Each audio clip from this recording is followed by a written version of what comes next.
It was just another silent night, or so it seemed. But behind the quiet, behind the ticking of the clock and the flickering streetlights outside, something stirred. You felt it too, haven't you? That strange sensation in the stillness, like someone's watching, like someone knows your pain, hears your thoughts, and feels your silent cries in the dark. You brush it off, telling yourself it's nothing. But deep inside, there's a whisper, faint but certain. I'm closer than you think. This isn't a coincidence. This message found you for a reason, and by the end of this story, you'll understand why you were meant to hear it, and how nothing in your life has gone unnoticed. Armand had grown used to silence, not the peaceful kind, but the heavy, suffocating kind that echoes louder than any scream. After losing both his parents in a car crash at the age of 15, he had learned to walk alone, to cry without sound, and to carry his pain like a locked chest chain to his chest. He worked long shifts in mechanic shop by day and took night classes just to scrape together a future he didn't even believe in. There were nights he'd walk home, drenched from rain, feeling as though the world itself was trying to wash him away. The loneliness clung to him like a shadow he couldn't shake.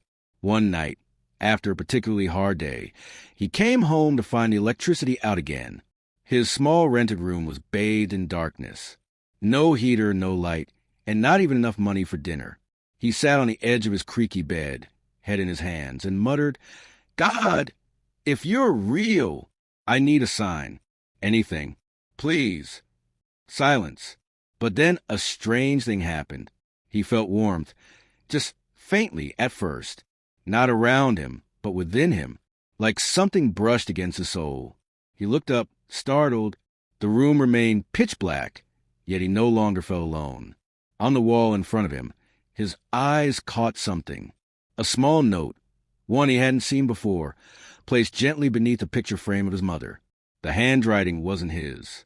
It was elegant, flowing, unfamiliar. It read, "I'm closer than you think." Chills rushed through his spine. He stood up instantly, heart pounding. "Who wrote this?" he called out, switching on the flashlight on his phone. He looked around. Nothing, just the same worn-out mattress, the faded curtains, and the weight of an unanswered question.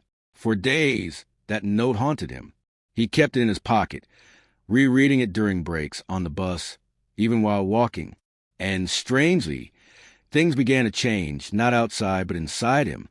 The next morning, his grumpy supervisor, who never spoke a kind word, patted his back and said, "You've been doing good work lately. Keep it up." That same day, someone anonymously paid his overdue tuition. Then, the mechanic shop owner offered him more hours and a raise. These weren't miracles, but they were enough to make him question. Was someone really watching? Was that note more than just coincidence?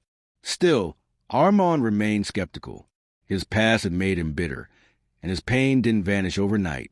He needed something more, something undeniable. One evening, while cleaning the shop late, he found an old, dusty Bible shelved behind a cabinet. Its pages were torn, edges burnt as if someone had tried to destroy it. Out of curiosity or maybe desperation, he opened it to a random page, and there it was, circled in faint pencil. "When you pass through the waters, I will be with you." Isaiah 43, verse 2. He sat back against the wall, stunned. How could this be happening? Why now? Was it possible that God had actually heard him? He started seeing signs everywhere. Not loud or dramatic, but subtle, intentional. A woman on the street stopped and handed him a sandwich, saying, "God told me to give this to someone who needed it." A blind man at the bus stop smiled at him and whispered, "You're not alone, son. He walks with you." Then one night, the dreams began. In the first dream, Armand was standing on the edge of a cliff. Behind him, a storm roared. Before him, only fog and uncertainty. But a voice that felt like thunder and tenderness all at once, spoke. "Take a step forward." He hesitated. "But I can't see the way." The voice repeated, gentler this time. "Trust me, I'm closer than you think." He woke up gasping, drenched in sweat. That same sentence echoed in his mind. For the first time in years, Armand began to pray. Not because he had to, but because something deep inside him needed to. He didn't have the perfect words. Often, he just sat in silence, closing his eyes, whispering his pain. And every time, he felt that warmth again, that presence, that knowing. One weekend, he traveled to a distant hillside village on a delivery errand for the garage. While passing through a small church built with crumbling stones, he felt an urge to go inside. Something called to him. Inside, the air smelled like old wood and incense. A woman sat near the altar, softly humming a hymn. When she saw Armand, she smiled with knowing in her eyes. Without asking his name, she said, "He's been waiting for you." He blinked. "Excuse me?" "God," she replied simply.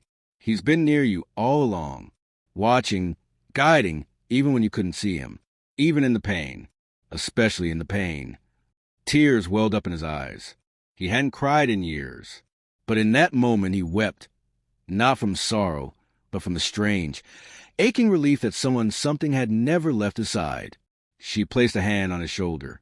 "He wanted me to tell you, I'm closer than you think." As Armand stepped out of that little church and walked back into cold, he realized something powerful.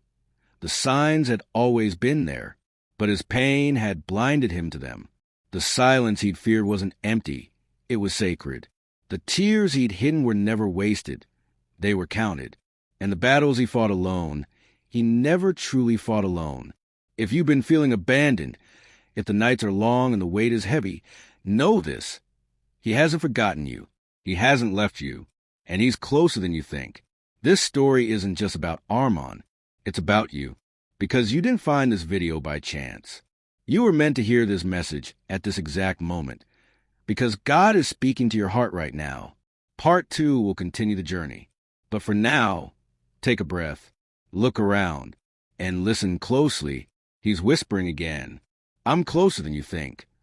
Sometimes we wait for thunder to believe, for the skies to tear open or miracles to shake the earth. But what if God chooses a quiet? What if his nearness is not found in explosions, but in the stillness between our heartbeats, in the warmth behind our tears, in the gentle whisper that says, I'm still here. You heard part 1. Armand's journey was just beginning when he stepped out of that little church, his soul stirring with a peace he hadn't felt in years.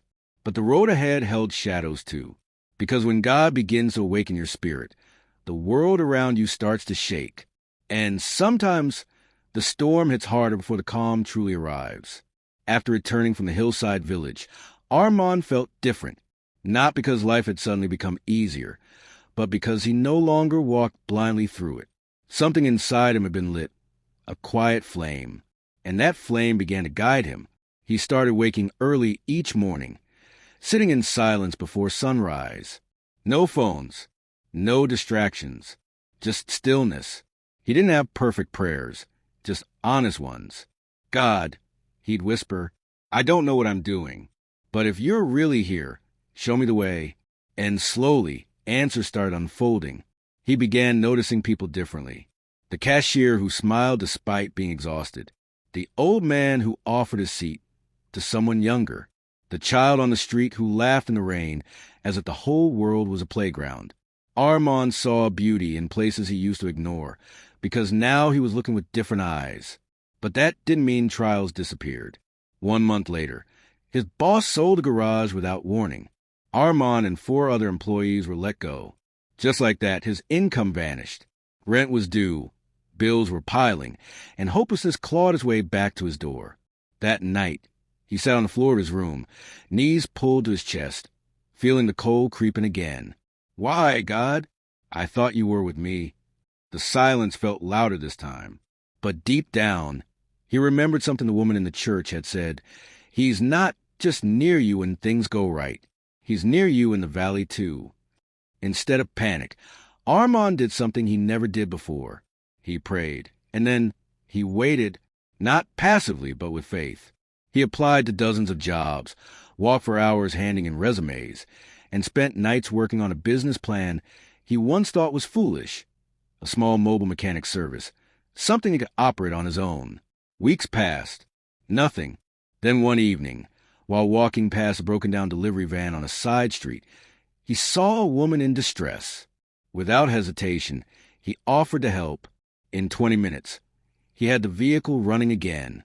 The woman, impressed by his knowledge and kindness, handed him a business card. "You should consider working with us," she said. "We're expanding our logistics fleet, and we need in-house maintenance. Send me your resume." Her company hired him within days. Not only that, they gave him access to spare parts, tools, and a space to operate his mobile service after hours. It was more than a job. It was a launching pad. And Armand knew this wasn't coincidence. That night, as he sat under the stars, looking up at the sky, he smiled. Not because everything was perfect, but because he finally understood every delay had a purpose. Every no was leading to a better yes. Every moment of silence was preparing him to hear louder truths. But the real test was yet to come. Months passed.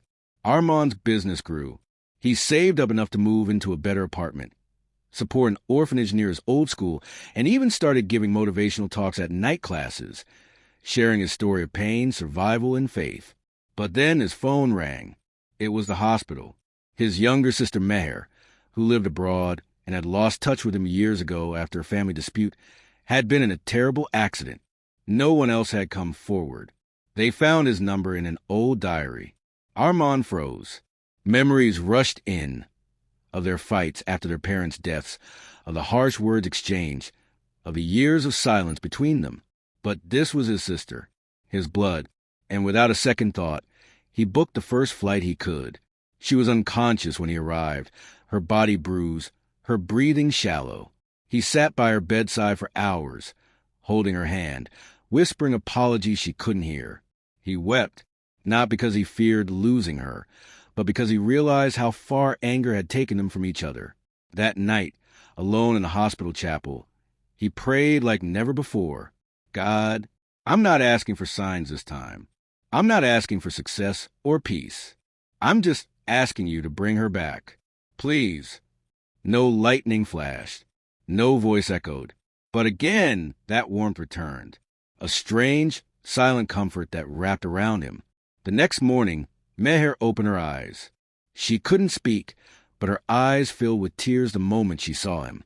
She squeezed his hand, and in that moment, every broken thing between them began to mend. He spent weeks by her side during recovery. They spoke, cried, forgave. She told him how she'd watched his journey from afar, how proud she was, how her heart had ached in silence too. "I used to see your photos online," she said. "You looked strong, but I always wondered if you were still carrying the pain." Armand smiled.